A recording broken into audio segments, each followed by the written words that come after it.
কি হয়েছে তোর বাবা? এত দেরি করলি কেন? ফারিস মায়ের হাতখানা মুঠোয় নিয়ে বলল। জরুরি কাজে এসে গিয়েছিল মা, আমি ঠিক আছি। সবার সাথে টুকটাক কথাবার্তা বলে ফারিস মোনালিসার দিকে তাকালো। ভাইয়ের উপরে রাগ করেছিস? মোনালিসা গাল ফুলিয়ে বলল, না তো, আমি রাগ করব কেন? আমি কারো কাছে এতটাও গুরুত্বপূর্ণ নয় যে কেউ আমার কথা রাখবে। ফারিস মৃদু ঠোঁট বাঁকা করে হাসল। ভাইয়ের উপরে রাগ করে না বোন, আমি সত্যিই ঝামেলায় ফেঁসে গিয়েছিলাম। তুই একটু বস, আমি এক্ষুনি ফ্রেশ হয়ে তোকে বাড়ি নিয়ে যাব, ঠিক আছে? মোনালিসা খুশি হয়ে বলল, আচ্ছা ঠিক আছে, নেহাতে আমি তোকে ভালোবাসি তাই মাফ করে দিলাম। ফারিস এবার প্রাপ্তির পাশ থেকে উঠে এলো। মোনালিসার মাথায় আদরে হাত বুলিয়ে দিল। ফারিস উঠতেই প্রাপ্তি ধীরে ধীরে স্বাভাবিক হতে লাগলো। ফারিস সিঁড়ির কাছাকাছি যেয়ে প্রাপ্তির দিকে একবার চোখ বুলালো। প্রাপ্তিও সেই দিকে তাকিয়ে ফারিসের প্রাপ্তি চোখাচোখি হয়ে গেল। প্রাপ্তি লজ্জায় চোখটা নামিয়ে নিল। ফারিস যাওয়ার আগে বলে গেল, এই যে সাদা জামা, আমার রুমে দ্রুত এক মগ কফি নিয়ে আসা হোক, দেরি হলে ঝামেলা হবে আগেই বলে দিলাম। ফারিস কথাটা শেষ করে দ্রুত উপরে নিজের রুমে চলে গেল। ফারিসের কাছ থেকে এইরকম সম্বোধন শুনে প্রাপ্তি হা হয়ে গেল। তার কি নাম নেই? সাদা জামা আবার কি? প্রাপ্তি বিরক্তিতে নাকমুখ কুঁচকাল। আনিশা তা দেখে মিটিমিটি হাসল। ফারিসের এইরকম সম্বোধনে রীতিমতো বড়রাও হা হয়ে আছে। রসনার আর কিছু না বলে প্রাপ্তিকে ইশারা করলো কফি বানাতে যেতে। বাড়ি সব প্রাপ্তির পিছু পিছু গেল। ছেলেটা আর সারাদিন কিছু খায়নি। বারিশা কিছু স্ন্যাক্স খাবার বের করে দিয়ে এলেন। বললেন কফি নিয়ে যাওয়ার সময় যেন এগুলো নিয়ে যায়। বড়রা আর দাঁড়ালো না, দ্রুত রুম থেকে বেরিয়ে নিচের বাগানের দিকে চলে গেল। ড্রয়িং রুমে মোনালিসার সাথে আনিশা বসে আছে। প্রাপ্তি 10 মিনিট পর কফি আর স্ন্যাক্স নিয়ে ফারিসের রুমের দিকে গেল। কয়েকবার দরজা নক করার পরও ভেতর থেকে কোনো সাড়া শব্দ আসলো না। বিধায় প্রাপ্তি দরজা ঠেলে ভেতরে ঢুকে এলো। ভিতরে ঢুকতেই প্রাপ্তি বিস্ময়ে চোখ বড় বড় হয়ে গেল। বারিশ আয়নার সামনে দাঁড়িয়ে তার চুল ঠিক করছে। গোসল করে ফ্রেশ হয়ে নতুন জামা পরার পরে একদম সাহেব বাবুর মতো দাঁড়িয়ে আছে। প্রাপ্তি মনে মনে বিরক্ত হলো বটে। ঘরে আছে তবু তার ডাকে সাড়া দেয় না। তাকে কি মানুষ মনে করে না নাকি? তবে মনের কথা মনে রেখেই প্রাপ্তি হাতের ট্রেখানা টেবিলের উপর রেখে এড়িয়ে যাওয়ার জন্য ঘুরে দাঁড়াতেই প্রাপ্তি সাদা ওড়নাটা টান অনুভব করলো। প্রাপ্তি ভাবল হয়তো তার ওড়না কোথাও আটকে গিয়েছে। কিন্তু পিছনে ফিরতেই প্রাপ্তির চোখ দুটো অবিশ্বাস্যভাবে সামনে থাকা লোকটার কর্মকাণ্ড দেখতে লাগলো। এই না, এই লোক একটু আগে চুল ঠিক করতে ব্যস্ত ছিল। এমনকি তাকে ভেতরে আসার অনুমতিটুকুও দিতে পারেনি। তাহলে এখন কিভাবে সুন্দর করে তার ওড়নাটা দিয়ে নিজের মাথা মুছছে ভাবা যায়? প্রাপ্তি চোখ গোল গোল করে ফারিসের কর্মকাণ্ড দেখে চলেছে। বলতেও পারছে না। দুনিয়ায় তো এত টাওয়াল থাকতে আমার ওড়নাটাই কেন রে জামাই বেটা? ফারিস ভালো করে মাথা মুছে প্রাপ্তির ওড়নাটা ছেড়ে দিল, যেন কিছুই হয়নি। তারপর আয়নার সামনে গিয়ে সুন্দর করে নিজের চুলগুলো ঠিক করে নিল। প্রাপ্তি অবিশ্বাস্য দৃষ্টিতে এতক্ষণ ফারিসের দিকে ড্যাব ড্যাব করে তাকিয়েছিল। ফারিসকে আজ মাত্রা অতিরিক্ত হ্যান্ডসাম লাগছে। সাদা শার্ট, কালো প্যান্ট পরিহিত। ফারিস সাদা শার্টের উপরে কালো রঙের স্যুট পরেছে। ফর্মাল এই সুন্দর গেটআপে ফারিসকে অনেক সুন্দর দেখাচ্ছে। ফারিসের গায়ের মাতাল করা পারফিউমের ঘ্রাণটা প্রাপ্তির নাকে এসে বাড়ি খাচ্ছে বারবার। ফারিস ভালো করে মাথা মুছে প্রাপ্তির ওড়নাটা ছেড়ে দিল, যেন কিছুই হয়নি। তারপর আয়নার সামনে দাঁড়িয়ে সুন্দর করে চুলগুলো ঠিক করে নিল। প্রাপ্তিকে অবিশ্বাস্য দৃষ্টিতে এতক্ষণ ফারিসের দিকে ড্যাব ড্যাব করে তাকিয়েছিল। ফারিসকে আজ অতিমাত্রায় হ্যান্ডসাম লাগছে। সাদা শার্ট, কালো প্যান্ট পরিহিত। ফারিস সাদা শার্টের উপরে কালো রঙের স্যুট পরেছে। ফর্মাল এই সুন্দর গেটআপে ফারিসকে অনেক সুন্দর দেখাচ্ছে। ফারিসের গায়ের মাতাল করা পারফিউমের ঘ্রাণটা প্রাপ্তির নাকে এসে বাড়ি খাচ্ছে বারবার। ফারিস প্রাপ্তিকে এভাবে নিজের দিকে তাকিয়ে থাকতে দেখে প্রাপ্তির দিকে তীক্ষ্ণ দৃষ্টি মেলে ভ্রু নাচালো। কি পছন্দ হয়েছে? প্রাপ্তি ঘোরের মধ্যে থেকেই বলে দিল। হুম। ফারিসের ঠোঁটে শয়তানি হাসি খেলে গেল। প্রাপ্তির ধ্যান ফিরতেই লজ্জায় মিয়ে গেল। ইস, কি বলে ফেললো সে লোকটাকে! ধ্যাত!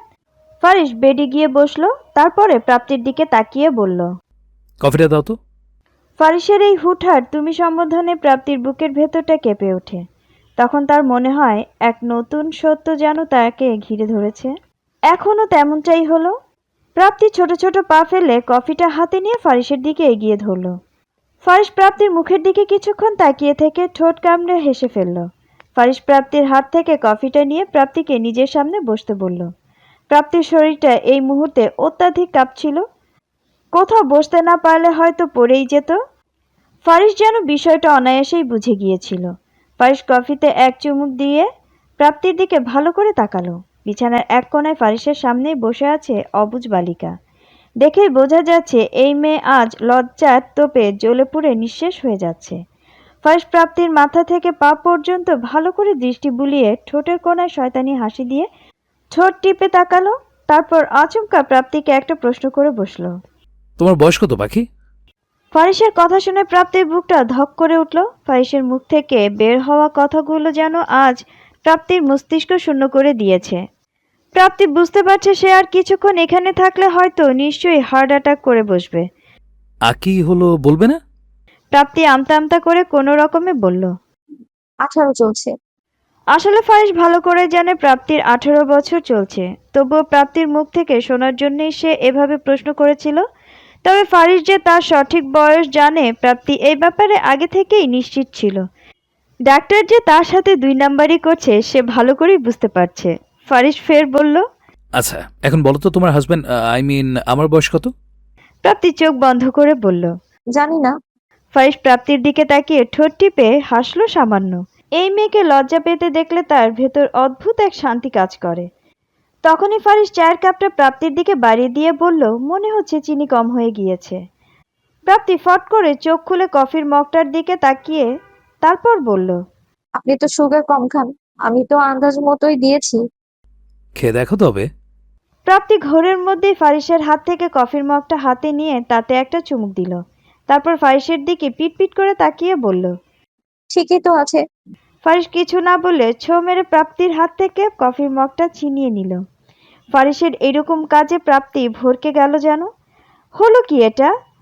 উনি তো তাকে টেস্ট করতে দিয়েছিল, তাহলে আবার ছিনিয়ে নেয়ার কি মানে? ফারিস কফিতে একটা চুমুক দিয়ে ঠোঁট টিপে বাঁকা হেসে প্রাপ্তির ঠোঁটের দিকে তাকিয়ে বলল। নাও পারফেক্ট। প্রাপ্তি ফারিসের কথা ঠিকঠাক কিছুই বুঝতে পারল না। তার উপর ফারিসের এইরকম গম্ভীর চাহনি তার কলিজা নাড়িয়ে দিচ্ছে।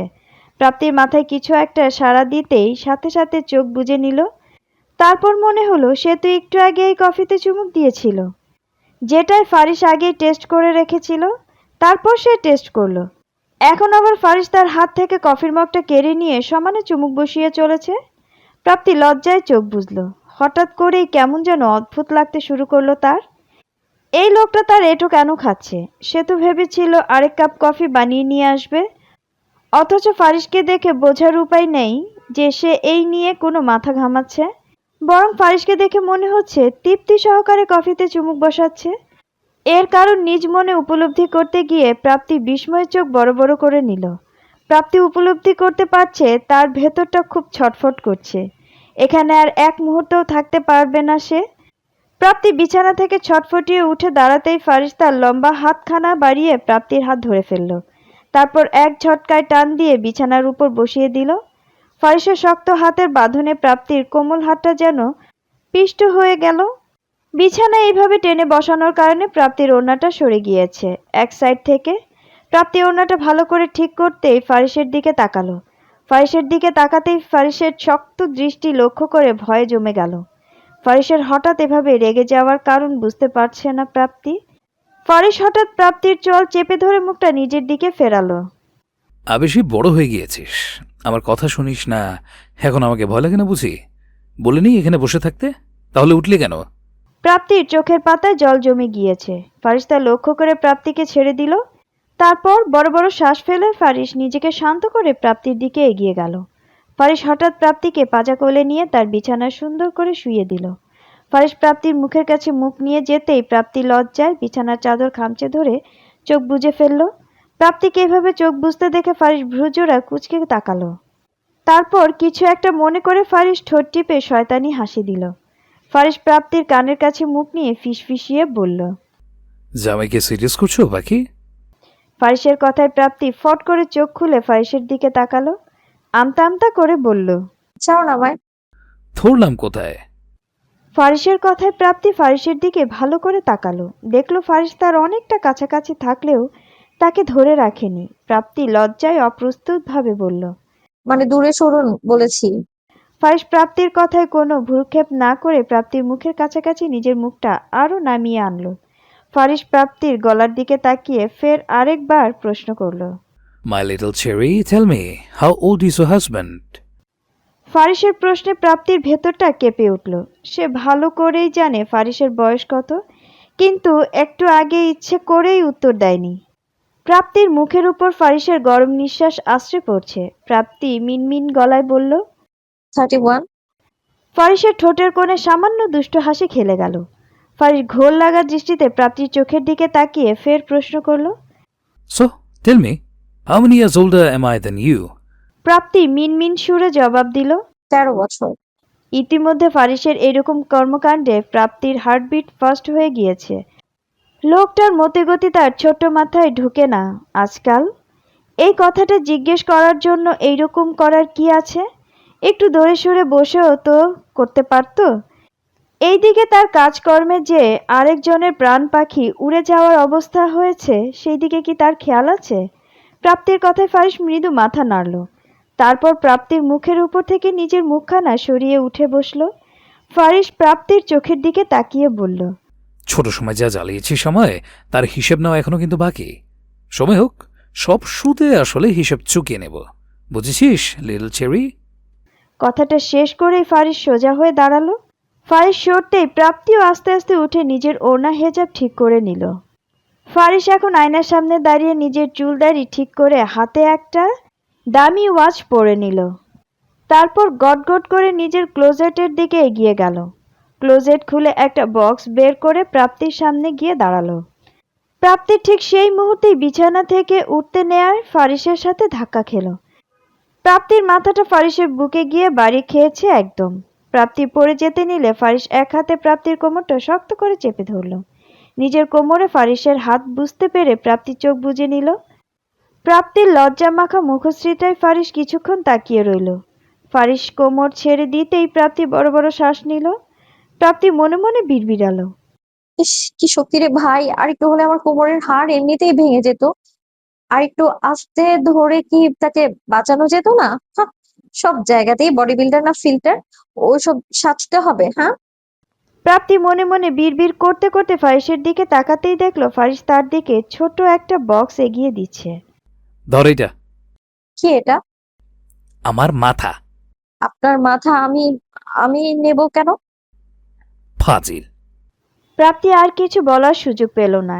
এর আগেই ফারিস প্রাপ্তির হাতে বক্সটা ধরিয়ে দিয়েছে। প্রাপ্তিও আর কিছু বলল না। চুপচাপ বক্সটা খুলতেই বিস্ময়ে তার মুখখানা হা হয়ে গেল। বক্সটার ভেতরে ডায়মন্ডের ছোট্ট সাদা একটা নাকফুল। নাকফুলের ডিজাইনও চমৎকার। প্রাপ্তি ভীষণ পছন্দ হয়েছে, কিন্তু হঠাৎ ফারিস যে তাকে এইরকম উপহার দিবে সেটা সে কল্পনাতেও ভাবেনি। এই লোক তো তার সাথে বেশি কথা বলে না, যাও বলে তার মধ্যে তার শয়তানি ভরা বাক্যই ছাড়ে বেশি। তবে আজকে ফারিসের সব কাজ কারবার প্রাপ্তির মাথার উপর দিয়ে যাচ্ছে বললেই চলে। ফারিস বেডের পাশে রাখা বাকি কফিটুকু শেষ করতে ব্যস্ত ছিল। কফিতে চুমুক দিতে দিতে প্রাপ্তিকে তীক্ষ্ণ চোখে পরখ করছিল। প্রাপ্তি বিস্ময় ভরা চোখে ফারিসের দিকে তাকাতেই ফারিসের সাথে তার চোখাচোখি হলো। প্রাপ্তি খুশি হয়ে ফারিসের দিকে অদ্ভুতভাবে তাকিয়ে বলল। ভাইয়া, ফারিস তৎক্ষণাৎ চল শক্ত করে জবাব দিল। I'm not your brother, baby. I'm your husband. Did you understand, my little wifey? Faris শেষ কথাটা বলার সময় প্রাপ্তির বাঁকানো কোমরটা শক্ত করে জড়িয়ে ধরেছিল। কথা শেষ করে ফারিস প্রাপ্তিকে ছেড়ে দিয়ে দূরে সরে দাঁড়ালো। অতিরিক্ত শক্ত করে কোমরটা চেপে ধরায় প্রাপ্তির চোখে জল নেমে এসেছে। ফারিস প্রাপ্তির জলে টলমল করতে থাকা চোখে তাকিয়ে মুখখানা বাঁকালো। তারপর কিছু না বলে ফারিস দরজার দিকে হাঁটা দিল। যাওয়ার আগে প্রাপ্তিকে শক্ত গলায় বলে এলো, হাতে যেটা দিয়েছি সেটা যেন পরে আসা হয়। আমি এক কথা দুইবার বলতে পছন্দ করি না। ফারিস দরজার বাইরে চলে যেতেই প্রাপ্তি মুখ বাঁকালো। এই প্রথম ফারিসের বিপরীতে একটা বড় কথা বলে ফেললো। তুমি আমার বালের জামাই, শয়তান বেটা, খালি বকে। ফারিস বের হওয়ার সময় হুট করে দাঁড়িয়ে গেল। রাগে তার চল শক্ত হয়ে গিয়েছে। ফারিস ফের একটা কিছু ভেবে হাতের মুষ্টি শক্ত করে দ্রুত নিচে নেমে এলো। ফারিস নামতেই মোনালিসা আর আনিশা সোফা থেকে উঠে দাঁড়ালো। মোনালিসা মিষ্টি হেসে ভাইয়ের হাতের কনুইয়ে নিজের হাত রাখলো। মোনালিসা আর আনিশা একবার উপরের দিকে তাকালো, তারপর মোনালিসা ফারিসের দিকে তাকিয়ে প্রশ্ন করলো। প্রাপ্তি, আসছে, চল এখন, তুই দেরি হয়ে যাচ্ছে। মোনালিসা আর আনিশা আর কথা না বাড়িয়ে চুপচাপ ফারিসের পিছু নিল। চারপাশ জুড়ে নরম আলোয় ঝলমল করছে ফেয়ারি লাইট। সোনালি আর সাদা রঙের বেলুনে ভরে উঠেছে পুরো জায়গাটা। মঞ্চের পেছনে ফুলের আর্চ, গোলাপ, লিলি আর অর্কিডের মিশনে তৈরি, যেন ভালোবাসার নীরব প্রতিশ্রুতি দিচ্ছে। টেবিলগুলো ঢাকা আছে হালকা রঙের কাপড়ে, যার ওপর ঝকঝকে ক্যান্ডেল আর ছোট্ট ফুলদানিতে সতেজ ফুল। বাতাসে ভাসছে মৃদু আতরের ঘ্রাণ, আর পেছনে বাজছে নরম সুরের গান, যা মুহূর্তটাকে আরও মনোরম করে তুলেছে। অতিথিদের হাসি, আড্ডা, ক্যামেরার ফ্ল্যাশ আর আনন্দে কোলাহলে পুরো পরিবেশটা হয়ে উঠেছে উষ্ণ ও প্রাণবন্ত। মোনালিসাকে ফারিস স্টেজে নিয়ে গিয়ে সোফায় বসিয়ে দিয়েছে। আরহাম ফারিস আর মোনালিসাকে আসতে দেখে উঠে দাঁড়িয়ে পড়ল। মোনালিসা বসতেই আরহাম ফারিসের সাথে কোলাকুলি করলো। তারপর দুজনের মধ্যে কুশলাদি বিনিময় হলো। আজকের পার্টিতে ফারিসের অনেক বন্ধুরাও এসেছে। ফারিস এখন তাদের সবাই দাঁড়িয়ে কথা বলছিল। ইফতি আর শিশির বিন্দু ফারিসের পুরনো বন্ধু হলেও কাজের সূত্রে হসপিটালে তাদের প্রায়ই দেখা সাক্ষাৎ হয়ে থাকে। শিশির তার 3 বছরের মেয়ে কুয়াশাকে নিয়ে এসেছে। কুয়াশা ফারিসকে দেখেই ঠাস করে ফারিসের কোলে উঠে গিয়েছিল। ফারিসও এই পিচ্চিটাকে অনেক আদর করে। ফারিসের সাথে ইফতি আর শিশিরের টুকটাক কথাবার্তা হচ্ছে। এরই মধ্যে শিশির ফারিস আর ইফতিকে উদ্দেশ্য করে বলল, তোরা কি আজীবন সিঙ্গেল থেকে মরতে চাইছিস? বিয়ে না করার প্ল্যান করেছিস নাকি? ইফতি মাথা চুলকে ফারিসের দিকে ইশারা করে হেসে জবাব দিল। শিশির মাথা ঝাঁকালো। বুঝেছি, কিন্তু এখন তোদের তাড়াতাড়ি বিয়ে করে নেওয়া উচিত, বয়স তো কম হলো না। ফারিস শিশিরের কথা শুনে ফোঁস করে নিঃশ্বাস ছাড়ল।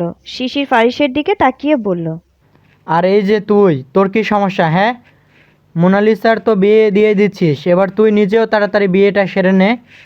ফারিস বিরক্তিতে নাক সিটকালো। এই এক প্যাচাল আর শুনতে তার ভালো লাগে না। হসপিটালে দেখা হলেও শিশির কবে বিয়ে করছিস বলতে বলতে মাথা খারাপ করে দেয়। আর এখানে এসেও সেই একই কথা নিয়েই পড়েছে। ফারিস শিশিরের দিকে কুয়াশাকে বাড়িয়ে দিল। কুয়াশা ফারিসের কোলে এসেই ঘুমিয়ে গিয়েছে।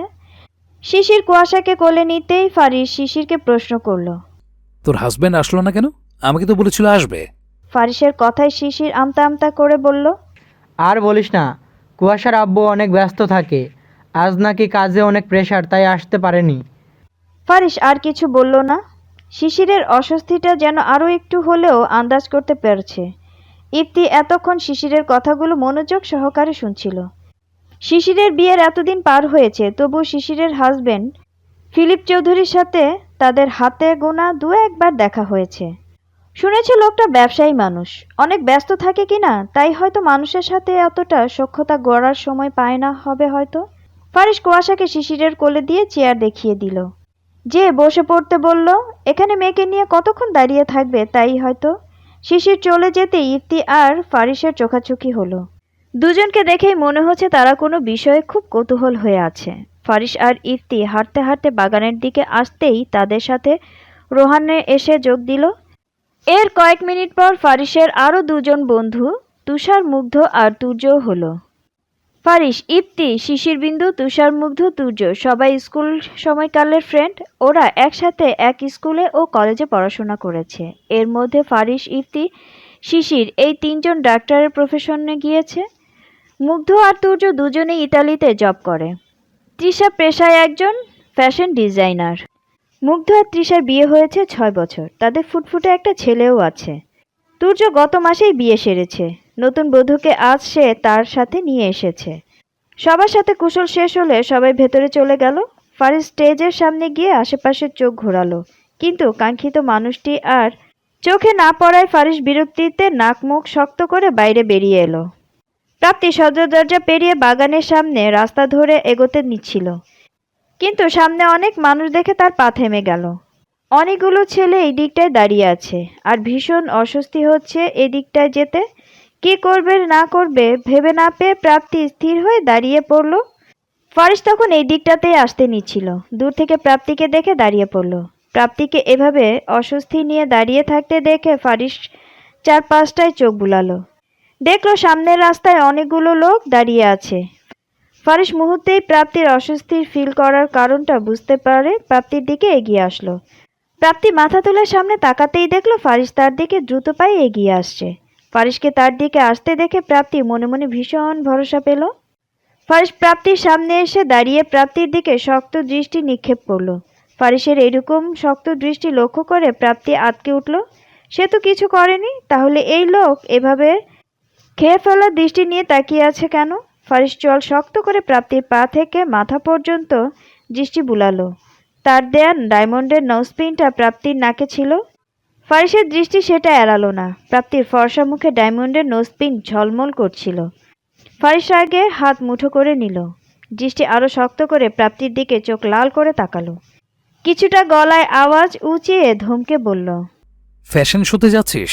বোরকা কোথায় তোর? প্রাপ্তি আমতা আমতা করতে করতে নিজের দিকে তাকালো।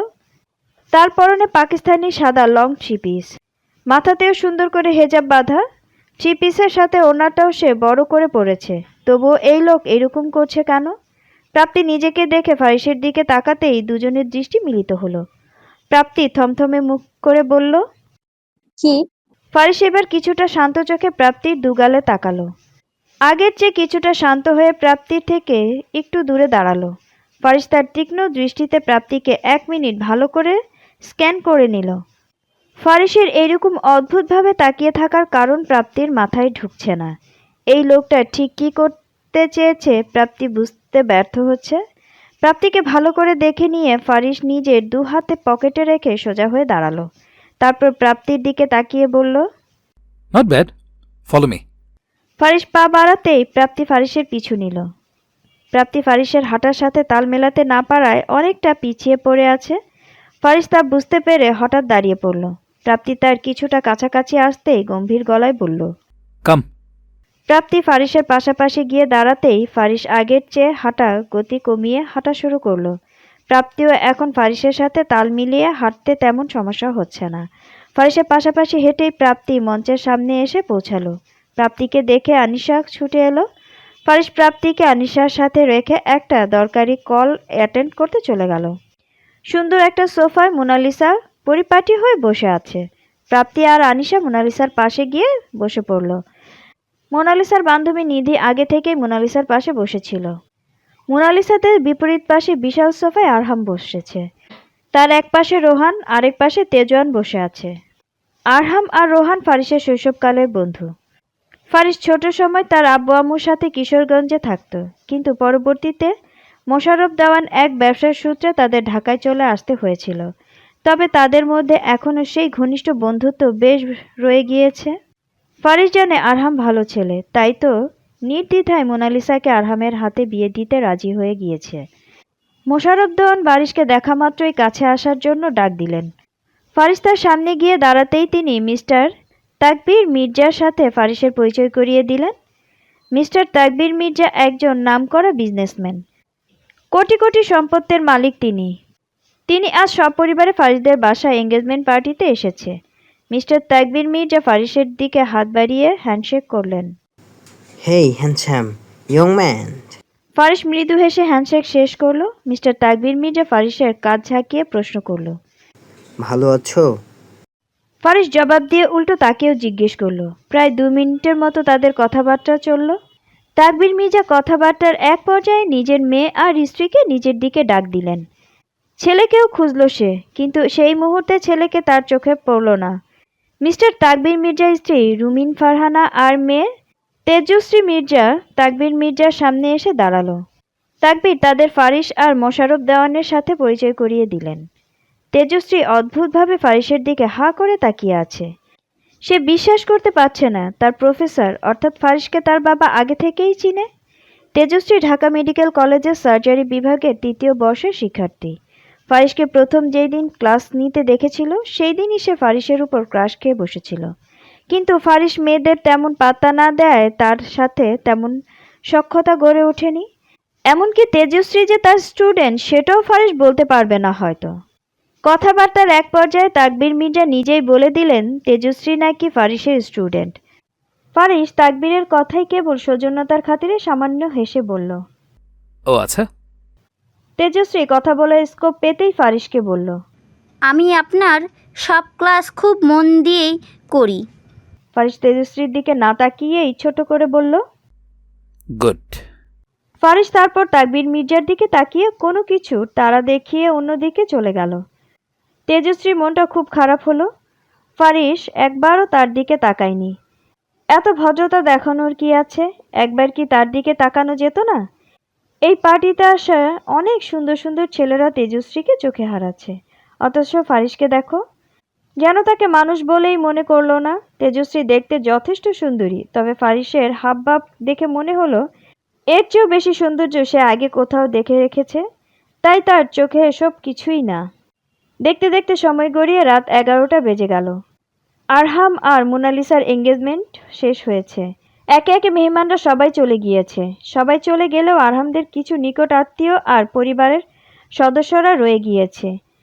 মিস্টার তাকবীর মির্জার ফ্যামিলির মানুষজনও রয়েছে। তার একটু পরেই বের হবে। সব আত্মীয় স্বজনরা এখন ফারিসদের বসার বড় লিভিং রুমটায় বসে আছে। পারভিন আর বারিশা সবার জন্য চা বানিয়ে সার্ভ করছে। প্রাপ্তি, মোনালিসা, নিধি আর আনিশা প্রাপ্তির রুমে বসে আছে। এত মানুষ থাকায় নিচে নামতে ইচ্ছে হচ্ছে না তাদের। মোনালিসার রুমে আরহাম শুয়ে রেস্ট নিচ্ছিল। ফারিস তার রুমে শাওয়ার নিতে গিয়েছে। রুহান আর তেজওয়ান গেস্ট রুমে শটাং হয়ে শুয়ে আছে। লিভিং রুমে এখন আপাতত বড়রাই বসে আছে বেশি। তেজশ্রী খুব ইচ্ছে হলো ফারিসের বেডরুমটা দেখার, তবে মুখ ফুটে বলতে পারছে না। তাছাড়া ফারিস তাকে তেমন একটা পাত্তাও দেয় না, বিধায় সে এই চিন্তা আজকের মতো বাদ দিল। তাছাড়া দেখার সময় তো আর চলে যায়নি। কথাটা ভেবেই তেজশ্রী মিটিমিটি হাসল। চা খাওয়া শেষ হলে মিস্টার তাকবীর দেওয়ান আর তার পরিবার নিয়ে রওনা হলো। প্রায় 5 মিনিট পর ফারিস, আরহাম আর রোহান এসে বসলো লিভিং রুমে। বারিশা গরম চা খাওয়ার কথা বলে ডেকে এনেছে তাদের। ফারিসের হাতে কফি, সে চা খাবে না, তাই বারিশা ছেলের হাতে কফি দিয়ে গেল। বড়রা নিজেদের মধ্যে কথাবার্তায় বলতে ব্যস্ত। আরহামের বাবা লুৎফর আহমেদ মোশাররফ দেওয়ান ও তার পরিবারের সাথে মোনালিসা আর আরহামের বিয়ের ডেট ঠিক করছে। 1 মাস পর বিয়ের দিন ফিক্সড করা হলো।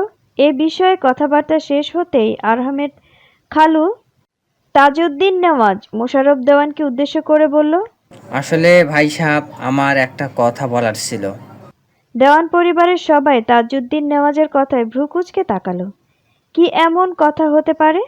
মোশাররফ দেওয়ান গলা ঝেড়ে বললেন, জি বলুন ভাই সাহেব।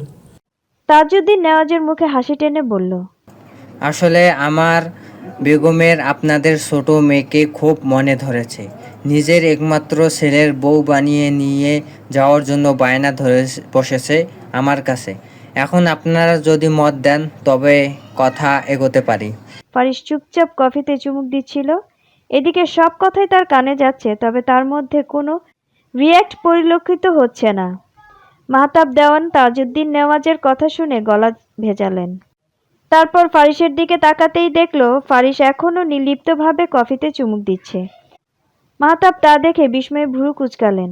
তাজউদ্দিন নেওয়াজের কথা শেষ হতেই শাহানা বেগম মাহতাব দেওয়ানকে উদ্দেশ্য করে বলল, ভাই সাহেব, দিয়ে দিন না আপনার মেয়েকে। প্রাপ্তি আম্মুকে আমি আমার ছেলের বউ করে নিয়ে যেতে চাই। ফারিস এতক্ষণ নির্লিপ্ত থাকলেও শাহানার বলা শেষ বাক্যটুকু তার কানে পৌঁছতেই ফারিস বিষম খেয়ে কেসে উঠল। এতক্ষণে সে বুঝতে পেরেছে তার একমাত্র বউকে অন্য কেউ নিজের ছেলের বউ বানানোর স্বপ্ন দেখছে। সাধারণতই ফারিসের নাকে মুখে কফি চলে গিয়েছে। ফারিসকে এমন করতে দেখে পারভিন আর বারিশা ছুটে এলো। বারিশা ছেলের মাথায় হাত বুলিয়ে ফু দিচ্ছে। পারভিন ফারিসের পিঠে আলতো করে মালিশ করে দিচ্ছে। রওশনারা দৌড়ে গিয়ে জিজ্ঞেস করলো, দাদু ভাই, তুমি ঠিক আছো তো? হঠাৎ এমন করে বিষম খেলে কি করে? মাহতাব দেওয়ান যেন কারণটা ঠাউর করতে পারল। মাহতাবের ঠোঁটে মৃদু হাসি দেখা দিল।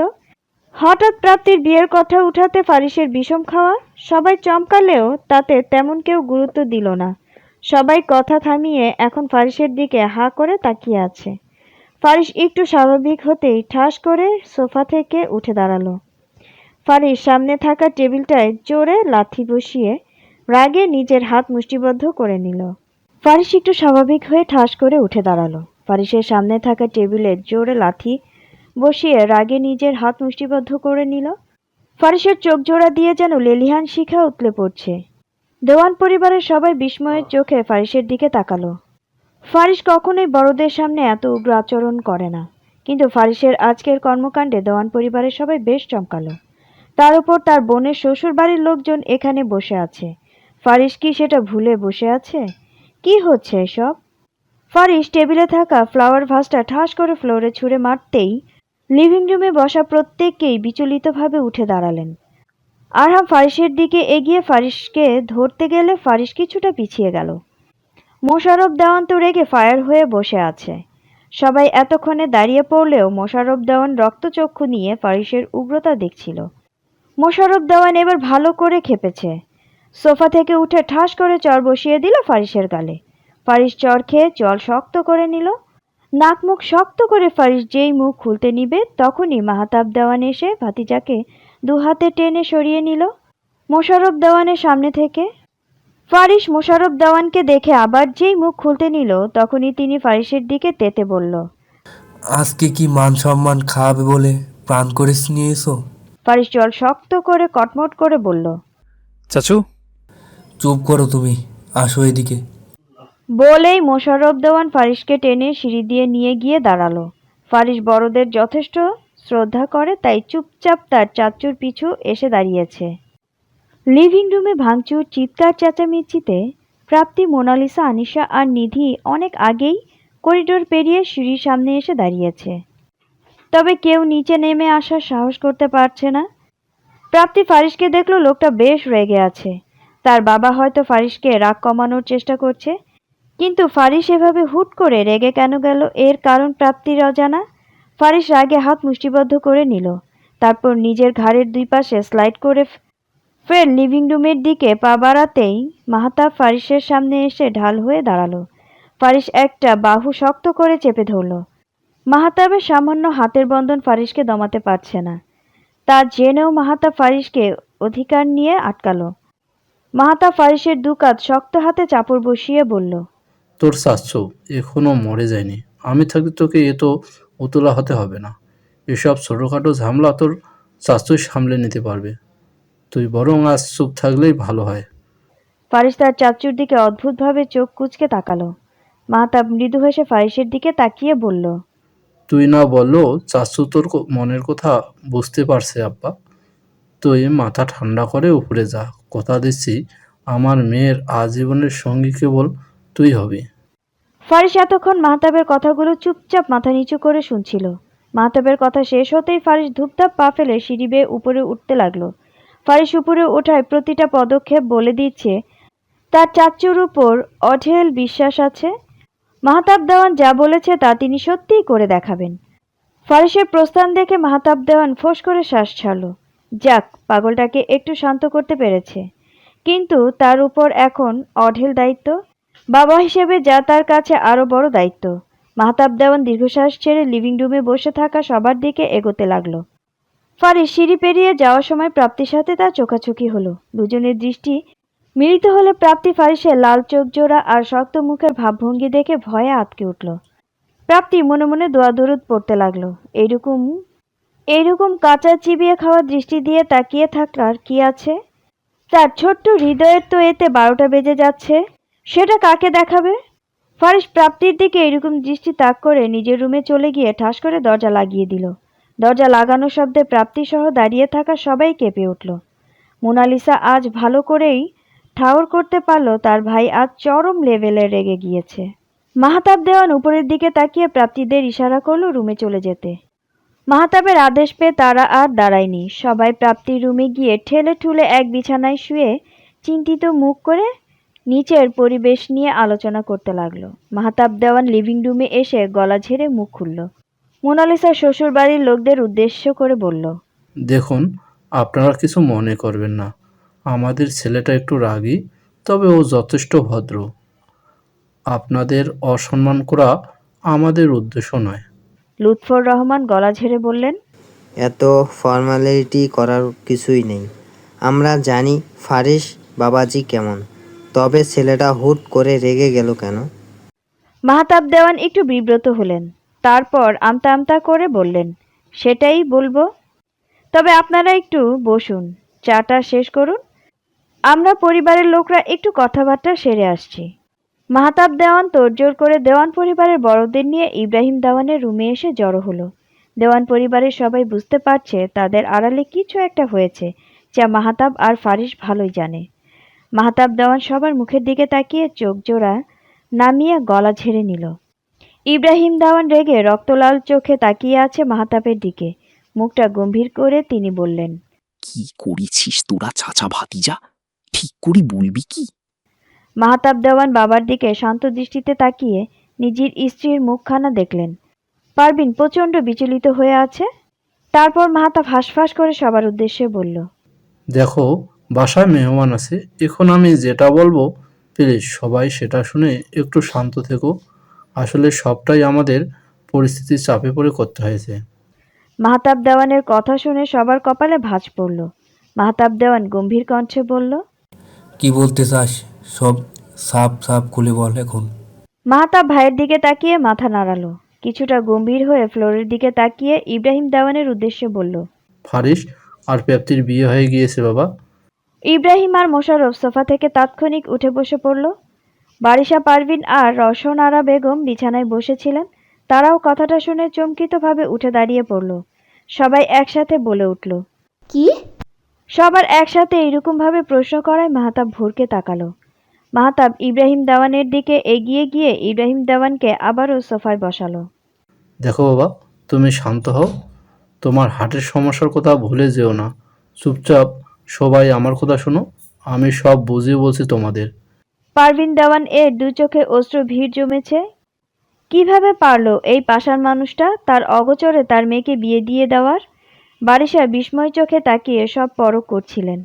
মোশাররফ দেওয়ান প্রচণ্ড রেগে হাত মুষ্ট করে দাঁড়িয়ে আছে। কি হচ্ছে এসব? সে তো মিস্টার তাকবীর মির্জার একমাত্র মেয়ে তেজশ্রীর সাথে নিজের ছেলের বিয়ের কথা দিয়ে ফেলেছে। এখন সেটার কি হবে? তাকবীর মির্জা তো মানুষ ভালো না, এমনি এমনি সব কিছু ছেড়ে দেবে বলে তো মনে হচ্ছে না। বারিশা চোখের পানি মুছে শান্তভাবে বলল, তা কতদিন হয়েছে ওদের বিয়ে? মাহতাব আমতা আমতা করে বলল, 3 মাসের মতো ভাবি।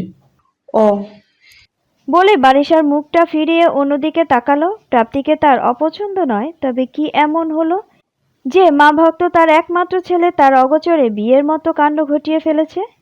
মাহতাব দেওয়ান সেদিনের ঘটা সবগুলো ঘটনা বলতে শুরু করলেন। সবকিছু শুনে সবার মুখ দিয়ে আর কথা বের হচ্ছে না। আন্দালিফ নামে নরপিচাসটা নাকি তাদের আদরের মেয়েকে তুলে নিয়ে গিয়েছিল, আর সবকিছুর পেছনে ইন্ধন জোগানোর ব্যক্তিটাও নাকি প্রাপ্তির আসল বাবা মুরসালিন শিকদারের কাজ, যে বাবা বাবা হিসেবে কোনো দায়িত্বই পালন করেননি, সেই কিনা মেয়ের বিয়ে একটা শয়তানের সাথে দিতে চেয়েছিল। কতটুকু বর্বর চরিত্রের মানুষ হলে এমন করতে পারে ভাবা যায়?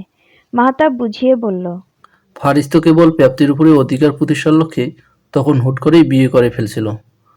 মাহতাবের মুখ থেকে সবকিছু শুনে সবাই তৎক্ষণাৎ পরিস্থিতি বুঝতে পারলো। সবাই কিছুটা শান্ত হলো সবটা জেনে। তবে বিয়ে তো ছেলে খেলা নয়, বিয়ে আত্মার বন্ধন। এটা এতদিন তাদের কাছ থেকে আড়াল করা ঠিক হয়নি। মানলো তারা কষ্ট পাবে বলে লুকিয়েছিল, কিন্তু এখন যে জানলো, এখন কি কম কষ্ট পেয়েছে? আসলে ফারিস এখন না জানালেও কিছুদিন পর এমনি তার সাথে আবার প্রাপ্তির বিয়ের ব্যবস্থা করত পারিবারিক সম্মতিতে। সে ভেবেছিল তখন পরিবারের সম্মতি নিয়ে নতুন করে ফের বিয়েটা সেরে ফেলবে। আগে যা ঘটেছে তা বলে আর কাউকে দুঃখ দিবে না। তবে সেসব হয়তো বিধির লিখাই ছিল না। সবার হয়তো আগেই সবটা জানার কথা ছিল, তাই তো আজ এভাবে দেওয়ান পরিবারের সবাই জানতে পারল প্রাপ্তি আর ফারিস বিবাহিত। ইব্রাহিম দেওয়ান এসব কিছু শুনে দীর্ঘশ্বাস ছাড়লেন। তিনি নিজেও মনে মনে প্রাপ্তি আর ফারিসের বিয়ের ইচ্ছে পোষণ করে রেখেছিল। ভেবেছিল মোনালিসার বিয়ে শেষ হতেই প্রাপ্তির সাথে ফারিসের বিয়ের কথাবার্তা তুলবেন। তার আগেই তার অগোচরে তার মনের ইচ্ছে পূরণ হয়ে গিয়েছে ভেবে মনে মনে একটু খুশিই হলেন। রওশন আরাকে তিনি কথা দিয়েছিলেন তার মেয়ের শেষ চিহ্নটুকুকে সে দূরে কোথাও পাঠাবে না, ফারিসের সাথে বিয়ে দিয়ে কাছেই রেখে দিবেন।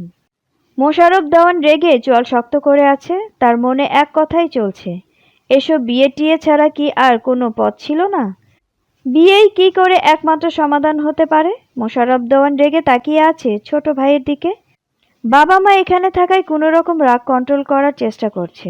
ইব্রাহিম দেওয়ান যেন বড় ছেলের মনোভাব বুঝতে পারলেন। মোশাররফ দেওয়ানের পিঠে হাত রেখে বললেন, বিধির বিধান খণ্ডাবে কি করে?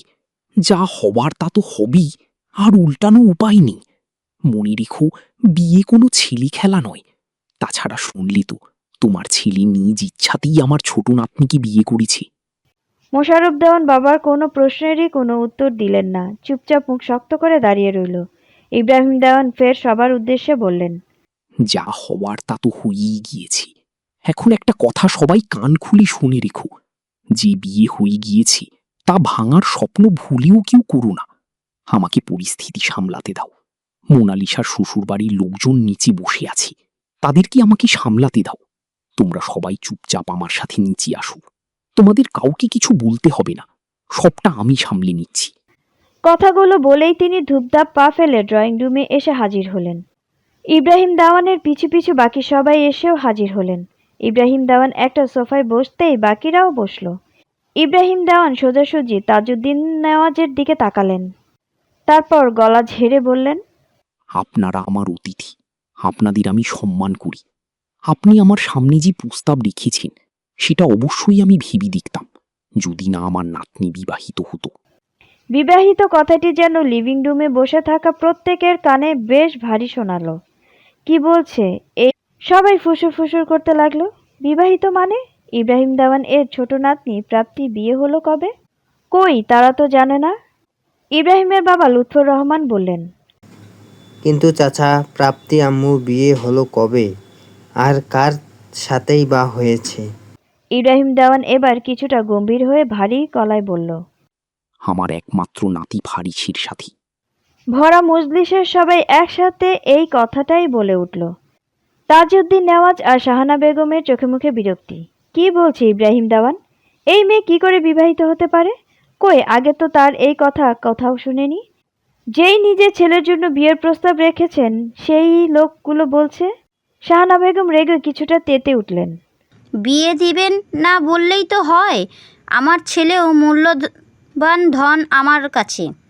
নেহাতি আপনাদের মেয়েকে আমার মনে ধরেছিল, তাই বলে মেয়েকে বিয়ে দেবেন না বলে মেয়েকে বিবাহিত দাবি করছেন? এটা কেমন কথা? শাহানার কথায় দেওয়ান পরিবারের সবাই বেশ অসন্তুষ্ট হলো।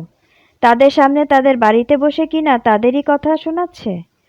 আরহামের বাবা তাজউদ্দিন আর শাহানাকে শান্ত করলেন, আর ইব্রাহিম দেওয়ান নিজেও মুখ খুললেন। দেখুন, আপনারা নেহাতই আমাদের আত্মীয়। আপনাদের এই উগ্রতা সম্পন্ন আচরণ আমরা আপনাদের থেকে কাম্য করি না। আর রইল বাকি আমার নাতনির কথা। সে এখন শুধু আমার নাতনি নয়, নাতবুও বটে। আমরা পারিবারিকভাবে ফারিস আর প্রাপ্তির বিয়ে দিয়েছি 3 মাস হবে। মোনালিসা যেহেতু বড়, তাই তার বিয়ে শেষ হতেই প্রাপ্তি আর ফারিসের বিয়ের অনুষ্ঠান করব ভেবে রেখেছিলাম। এখন আপনারা যদি ভেবে থাকেন আমরা আমাদের মেয়ে দিব না বলে মিথ্যা বলছি, তাতে আমাদের কিছু যায় আসে না। তবে মোনালিসার শ্বশুরবাড়ির সাথে যেহেতু আপনাদের আত্মীয়তার সম্পর্ক আছে, তাই আমি চাই না কোনো কারণে আমার নাতনি ছোট হোক। তাই আমি ফারিস আর প্রাপ্তির বিয়ের প্রমাণ হিসেবে তাদের কাবিননামা আপনাদের দেখাচ্ছি।